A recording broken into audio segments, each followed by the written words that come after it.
Assalamualaikum warahmatullahi wabarakatuh. Halo Sobat Sigma. Kali ini saya akan membahas soal CPNS, yaitu soal TKP atau tes karakteristik pribadi. Simak sampai habis ya. Tes TKP atau tes karakteristik pribadi ini merupakan soal tanpa ada jawaban yang salah, tetapi menggunakan skor. Skor tertingginya adalah 5 dan skor terendahnya adalah 1. Jadi masing-masing pilihan jawaban punya skor. Dari skor 1, 2, 3, 4 dan yang tertinggi adalah 5. Di sini saya akan membahas 10 soal TKP, di mana jawaban yang saya lingkari di sini adalah jawaban dengan skor tertinggi, yaitu skor 5. Untuk pembahasan jawaban masing-masing skor akan saya tampilkan di akhir video. Selamat menyaksikan. Soal pertama, jika saya diterima menjadi PNS dan saya tidak mempunyai uang, maka saya A. mengundurkan diri sesegera mungkin, B. mencari bantuan atasan, C. melakukan kerja apapun asal bisa mendapat uang, D. mencari pinjaman ke teman lainnya, E. mencari sumbangan dari suatu lembaga. Silakan dijawab ya teman-teman. Jawaban yang tepat adalah C. Selanjutnya, Anda adalah seorang karyawan dari sebuah perusahaan retail. Anda memahami bahwa perusahaan Anda memiliki potensi untuk ikut serta dalam perdagangan internasional. Apa sikap Anda terhadap kondisi tersebut? A. Mengusulkan pada pimpinan mengenai potensi tersebut agar dapat mengoptimalkan perdagangan. B. Tidak memberikan usulan pada atasan karena bukan wewenang saya. C. Saya tanyakan terlebih dahulu kepada rekan-rekan mengenai hal tersebut. D. Saya masih merasa kurang yakin terhadap potensi perusahaan. E. Membiarkan saja sampai ada rekan lain yang mengusulkan. Silakan dijawab. Jawaban yang benar adalah yang dilingkari ya. 3. Jika Anda menghadapi tugas yang berat dan menuntut kemampuan tinggi, sikap Anda A. Menyuruh orang lain untuk menyelesaikan tugas tersebut. B. Berusaha sedikit demi sedikit untuk menyelesaikan walaupun memakan banyak waktu.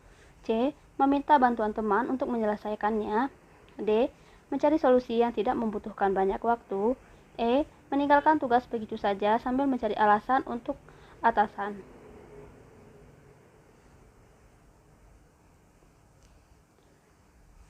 Empat. Ketua panitia kegiatan harus membuat laporan pertanggungjawaban pada atasan. Jika Anda bertugas sebagai ketua, maka A. Menyerahkan tugas pembuatan laporan pada anak buah. B. Saya dan rekan panitia lain bersama-sama menyusun laporan. C. Membuat laporan secara individu agar tidak terjadi kesalahan. D. Meminta sekretaris membuat laporan tersebut. E. Membentuk tim khusus untuk membuat laporan dengan saya sebagai koordinator. Silahkan jawab ya teman-teman.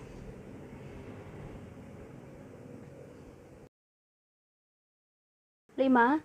Saya berhasil mengatasi tantangan karena A. Nasib baik selalu ada di tangan saya. B. Saya berani mencoba dengan segala risikonya. C. Selalu berada di zona nyaman saya. D. Selalu mendapat bantuan dari teman dan lingkungan saya. E. Saya tidak pernah berputus asa.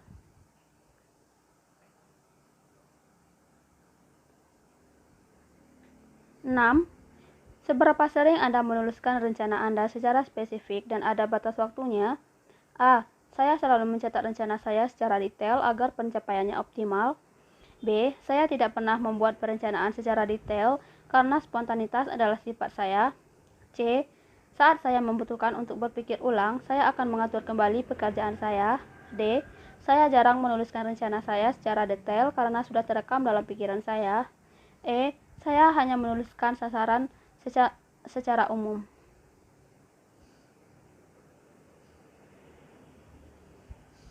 7. Saya sedang mengerjakan laporan tugas semester yang akan dikumpulkan besok pagi.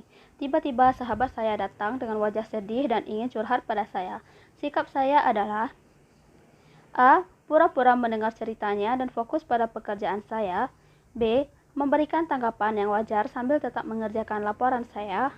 C. Meneruskan mengerjakan laporan tanpa mempedulikan teman saya. D. Menanggapi dan memberi berbagai alternatif solusi. E. Dengan menyesal menolak mendengarkan keluhannya.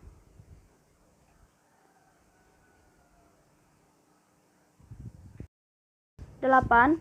Dalam suatu tugas kelompok, Anda merasa sudah mengerjakan tugas Anda dengan baik, namun teman-teman Anda merasa Anda belum optimal dalam bekerja. Sikap Anda kemudian: A. Menyangkalnya, B. Menerima dengan lapang dada dan memperbaiki kinerja saya, C. Balas memarahi teman Anda karena bukan pekerjaan Anda saja yang kurang optimal, D. Bersedih hati, E. Menerima dengan berat hati daripada memperpanjang masalah. Silakan jawab ya teman-teman. 9. Ketika proyek yang Anda lakukan mengalami kegagalan karena salah satu anggota tim Anda, maka A. Saya merasa tidak ikut bertanggung jawab karena saya sudah bekerja sekuat tenaga. B. Saya tidak bisa dipersalahkan karena bukan sepenuhnya kesalahan saya. C. Anggota tersebut harus bertanggung jawab sepenuhnya atas apa yang sudah dilakukannya. D. Ikut bertanggung jawab sesuai dengan job desk saya karena saya adalah bagian dari tim pelaksana proyek tersebut. E. Menerima konsekuensi atas kegagalan tersebut dan mengevaluasinya bersama tim.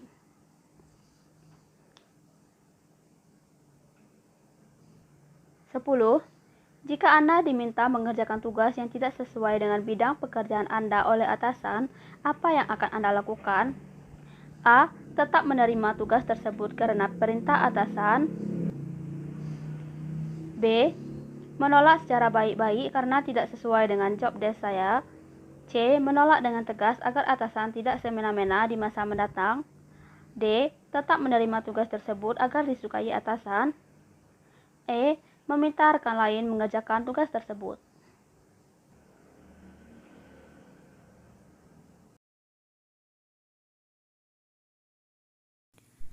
Ini adalah skor untuk masing-masing jawaban dari soal pertama sampai dengan terakhir. Sampai di sini dulu video kali ini. Terima kasih sudah menonton. See you next time. Bye bye.